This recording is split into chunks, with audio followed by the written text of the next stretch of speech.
Once you are awake, it is almost impossible to fall back to sleep again. Once you discover that the Earth is not a spinning globe, but a flat and stationary plane with a firmament above it, everything changes. The trusted voices and satanic scientific priests who once shaped our reality and understanding of the world are no longer reliable. Our first-hand experience of the Earth as a stationary realm is at odds with their fabricated narrative of space and spinning planets. The scarring of our land and the barbaric mining of Earth's once majestic giant trees is at odds with the history books and geological narrative. And the awake are left wondering, what on earth happened? If they've lied about the Earth, space, and the destruction of our flat realm, then how can we trust the official, mainstream historical narrative? The historical narrative, like the heliocentric model, does not make sense. It doesn't add up. And all it takes is a closer examination, and their lies, which have governed our understanding of history and the world since our birth, begin to fall apart. Let's stir the mind with a few contemplations. We are told that the first true power tool was invented in 1895, when a German company combined an electric motor with a manual drill. The drill weighed 16.5 pounds and required multiple operators. It wasn't until 1957 that a company called Bosch began designing power tools in bulk that were both economical and powerful. So then how did our historical ancestors, a more primitive, underdeveloped people, design and build some of the structures we encounter? What about all the gigantic monolithic stones we encounter that have been cut with such precision? Ask yourself, could you repeat this today with the arsenal of equipment we have at our disposal? And what about the magnificent ancient stepwells of the East? Stepwells, we are told, were multi-storied wells built by our primitive ancestors as ways to preserve the water supply during droughts. But look at the intricacy and complexity of these structures. Look at the glory and the finesse. Look at the geometric precision. All dug out and crafted from using hand tools. Yeah, right. What about the gigantic canal networks we find all over the world?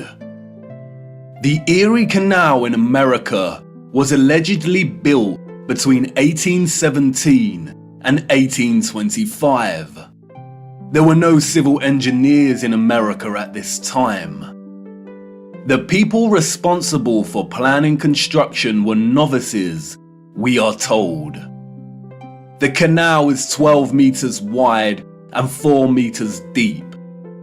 The Erie Canal spans 363 miles. But this was not just a case of digging each day for the Irish immigrants and their oxen companions. They had to fell hundreds of trees as they passed through the virgin forest. They had to build complicated aqueducts and locks, and they had to pass through the Niagara Escarpment, an 80-foot high wall of hard limestone. They had to use black powder to blast through this, we are told, as dynamite had yet to be invented. The canal spans 363 miles and was constructed over an 8-year period.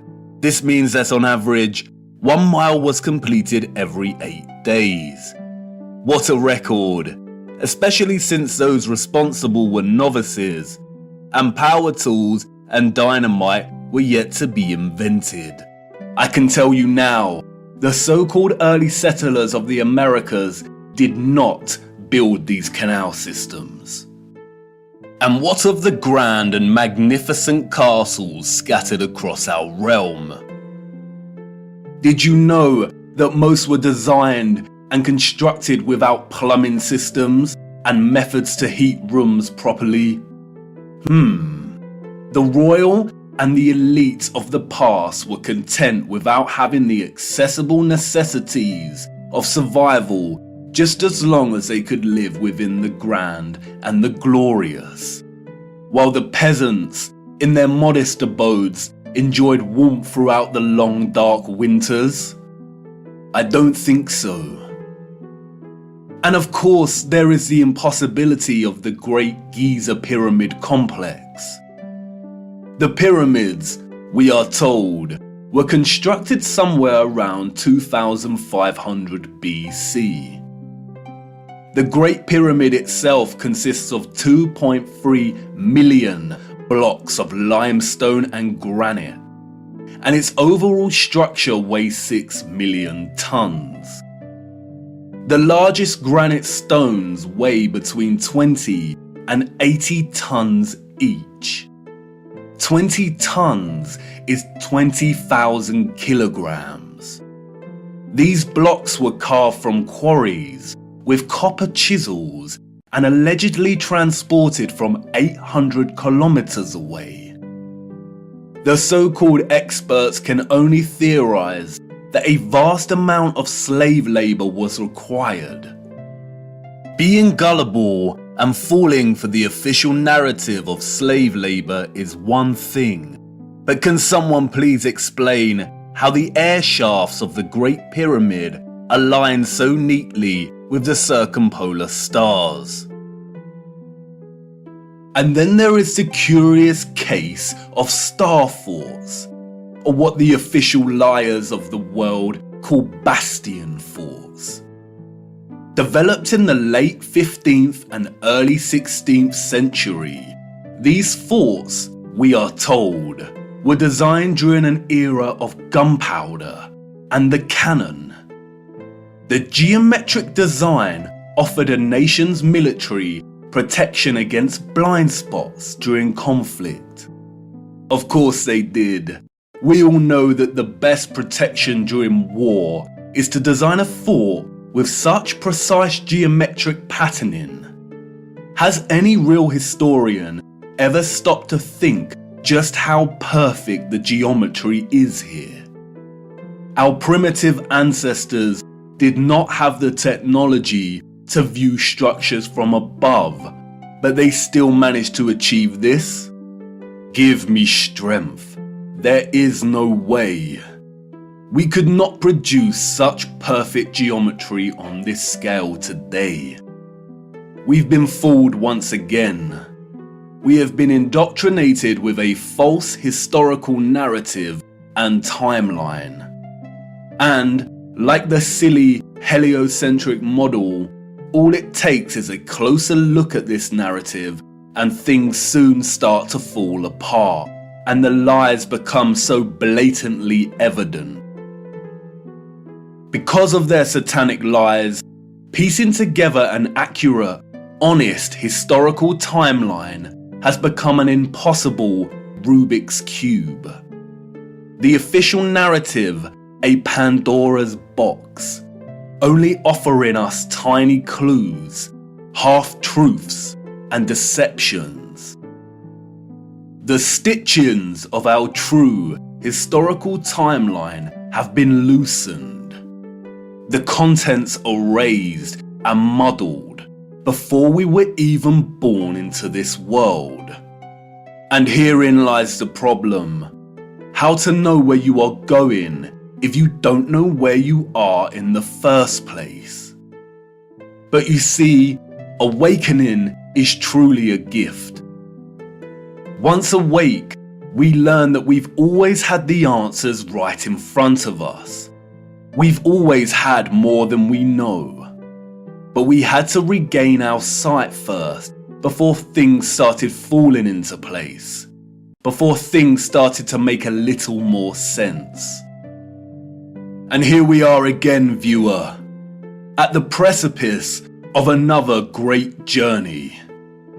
What if I told you that before us there existed a civilization that was responsible for the most advanced technology ever developed, and that it was their understanding of the workings of our flat realm that was key to their innovation?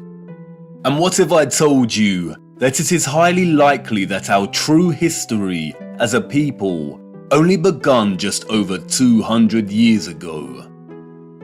Would you think of me as mad once again? Do I sound as preposterous as when I first told you that the earth is flat?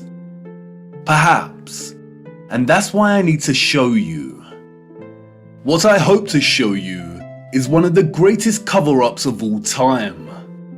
It is on par with the heliocentric lie in its enormity and the impact it has upon humanity.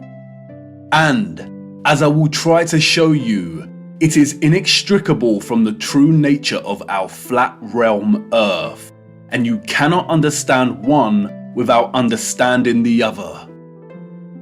We cannot waste time, for we must journey in search of lost time. At its heart, this is a story about deception. It is also a story of endings and beginnings, of death and rebirth. And please bear with me. Due to the deceptions and falsities underpinning our historical narrative, this story cannot be told in a linear fashion. We need to go back and forth in time to really draw out something that brings us a little closer to the truth. It is also imperative to understand that, like much contemporary science, history as a discipline was corrupted a long time ago. At its most innocent, a lot of established historical narrative is guesswork. But at its worst, it is a set of lies agreed upon, as the so-called Napoleon put it so succinctly. We are going to be digging in the dark. No historian will be there to help us. We are alone in this journey. Our journey is a hunt for things buried in plain sight. And things may become a little uncomfortable at times, but it is necessary. We have been living a comfortable lie for far too long now. Come on, jump in and put your seatbelt on. For to understand our place in the world, we need to do the unthinkable. It's time for us to take a journey back to the future.